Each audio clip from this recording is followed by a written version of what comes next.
Bonjour à tous, nous sommes vraiment contents de vous retrouver. Aujourd'hui, à travers cette vidéo, nous vous amenons sur le toit de l'Europe. Et oui, le Mont Blanc. J'ai désiré particulièrement parler de ce sujet car deux personnes chères à mes yeux, mon père et mon frère, ont effectué l'ascension de ce fabuleux sommet. Et mon père en était le guide. Le Mont Blanc, dans le massif du Mont Blanc, est le point culminant de la chaîne des Alpes. Avec une altitude de 4810 mètres, il est le plus haut sommet d'Europe occidentale. Il se situe sur la frontière franco-italienne, entre le département de la Haute-Savoie en France et la région de la vallée d'Aoste en Italie.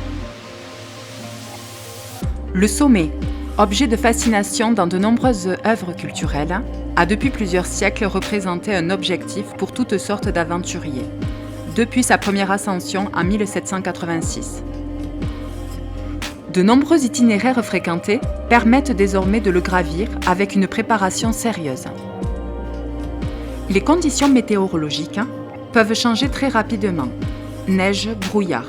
Au sommet, la vitesse du vent peut atteindre 150 km/h et la température moins 40 degrés. Le climat peut contribuer à lui seul à l'échec d'une ascension, même par des professionnels. Le toit de l'Europe est une véritable icône, aussi exigeant pour les alpinistes qui souhaitent le conquérir que magnifique pour les amateurs qui le contemplent depuis la vallée. Le Mont Blanc ne déçoit jamais. Aussi menaçant que sublime, le sommet le plus élevé des Alpes est longtemps resté inexploré. La conquête du Mont Blanc a été impulsée par le scientifique Horace Bénédict de Saussure. À partir de 1760, il entreprend une douzaine de voyages à Chamonix pour observer le massif du Mont Blanc et se focalise sur la conquête de son point culminant. Des tentatives sont effectuées de la part du scientifique, notamment avec le guide courmayeurin Jean-Laurent Jordanet. Saussure offre une récompense à qui trouverait une voie d'accès. Ainsi, la première ascension reconnue du sommet remonte au 8 août 1786 par les chamoniards Jacques Balmat et le docteur Michel Paccard.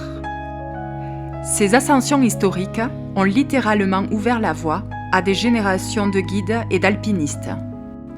Le premier accident mortel a eu lieu en 1820, lors de la 10e ascension. Cette expédition a été rapportée par Alexandre Dumas, qui en a recueilli le récit détaillé auprès du guide Marie Coutet, rescapé de l'expédition. 3 guides de tête perdent la vie. La peine et la consternation poussent les guides à s'unir l'année suivant le drame. Le 9 mai 1823, un manifeste de la Chambre des députés de Turin, approuvé par Charles-Félix de Savoie, rend officielle la création de la Compagnie des guides de Chamonix.